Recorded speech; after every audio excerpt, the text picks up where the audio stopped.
Karong adlaw day guys no, naadita karon diri sa Cambridge, Malagamot, Panakan ng Davao City.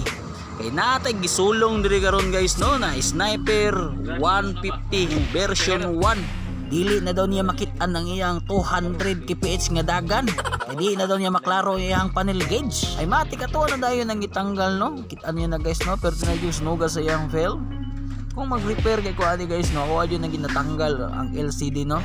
Kay para malampiyuhan og tarong o para pod malikin nato og tarong ang iyang bagong nga film. Kay nahuman naman nato na og hinlo ang iyang LCD aw. Ato na din ang gidikitan og bagong na film. Siguraduhon sa gyud nato na ano nga walay babos sa pagpilit sa film no, kay para walay bakja ba. Nga na uy. Kay nahuman na naman guys ay syempre ato na din ang itisting. Oh, di ba?